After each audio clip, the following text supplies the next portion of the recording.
반가워. 오늘은 유나이티드 헬스그룹에 대해서 또 추가적인 이슈가 있어서 얘기를 해보려고 해.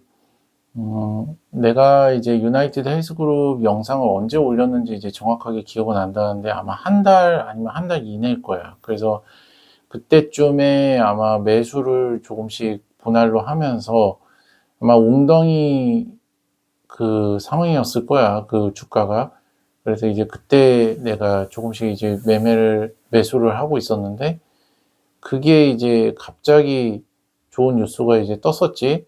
그러니까 그 국가에서 주는 그 요율이 있는데 그 지원금이 있는데 그 지원금 요율이 이제 원래 예상했던 것보다 훨씬 좀 높게 책정이 돼가지고 그것 때문에 이제 폭등을 한번 한 적이 있었고 어저께 또 이제 그 1분기 거야 아마 1분기 실적이 나왔는데 그 실적 발표에서 예상치를 훨씬 상회하는 그런 좋은 결과가 나오다 보니까 거의 한 또 7% 정도가 또 상승을 해버렸어, 하루 만에.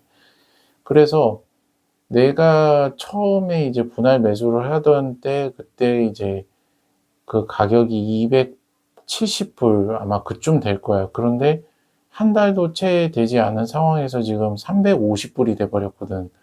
그러니까 계산을 대략 해보면 한 30% 정도가 올라버린 거야.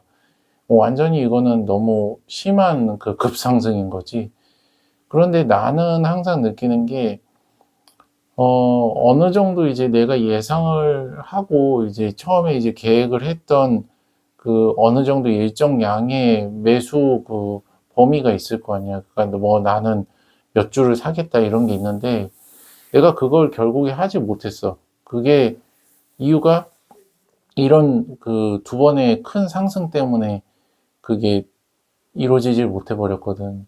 그래서 나는 항상 느끼는 게 이게 개별주 같은 경우에는 이렇게 너무 큰 폭으로 상승을 해버리면 추가 매수를 하는 데 있어서 좀 애로사항이 생기더라고, 개인적으로는. 원래 계획했던 그 양이 있는데. 그래서 결국에는 뭐 어쨌든 수익이라고 하는 거는 낮지만 그래도 내가 원래 예상을 했던 그만큼을 매수하지 못했기 때문에 뭐 크게 이렇게 실제 수익이 나는 거는 아닌 상황이 돼버린 거지. 내가 예상했던 것보다는 훨씬 더 작은 상황인데, 어, 요즘에 이제 국제 정세가 워낙 좋지 않다 보니까 이게 또 어떻게 될지 모르겠지만, 어쨌든 간에 이제 시장에서 평가를 하는 그런 그 유나이티드 헬스 그룹에 대한 평가가 굉장히 좀, 좋아지고 있다. 이제 그렇게 얘기를 할 수 있을 것 같고, 그러다 보니까 사실상 이게 1년 전인가 2년 전에 이제 엄청나게 급락을 했던 그 전에 가격을 갖다가 완전히 회복하고도 지금 상회한 상태라서 추가 매수를 하는 거에 있어서는 더 어려워져 버리는 그런 상황이 돼 버렸어, 사실. 그래서 일단은 잠정적으로는 더 추가 매수를 하지 않는 쪽으로 웅덩이 상황이 이제 발생되기 전까지는 그렇게 일단은 마음을 먹었고, 또 이제 그 S&P하고 이제 QQQ 관련해 가지고 좀 얘기를 해보자면은 이게 이 두 가지 관련된 ETF가 모두 지금 그러니까 사상 최고치 금액을 찍었어. 그래서 이게 그 어떤 웅덩이 상태도 완전히 회복을 해서 이제 뭐 매수 타이밍도 전혀 아니고 그러다 보니까는 사실상 내가 근래에 어떤 주식에 대해서 그렇게 막 얘기를 안 한 이유도 뭔가 이게 상승이 계속되고 있는 상태에서는 내가 뭘 살 수 있는 상황이 아니거든. 그러다 보니까는 정액 매수법 말고는 뭐 할 수 있는 게 아무것도 없는데, 실상 이제 뭐 S&P나 뭐 QQQ 같은 경우는 국제 정세도 굉장히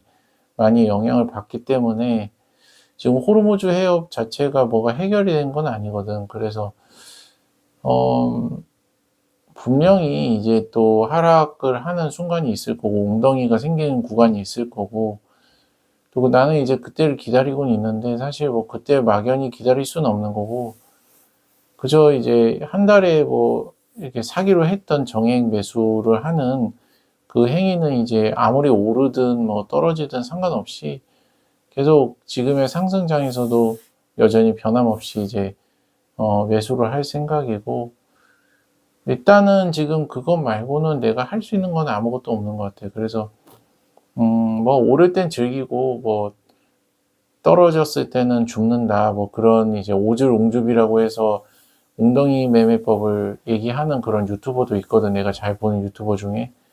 이제 뭐 그 사람 말처럼 일단은 뭐 그냥 뭐 내가 예상을 했던 만큼 매수는 하진 못했지만 뭐 그래도 뭐 떨어진 것보다는 좋다라고 생각을 해야 되나? 뭐 어쨌든 뭐 그냥 즐기는 마음으로 그냥 일단은 관망을 계속 해야 될 것 같아. 그리고 국내 주식 같은 경우에도 최근에 보면은 굉장히 많이 올랐잖아, 다시.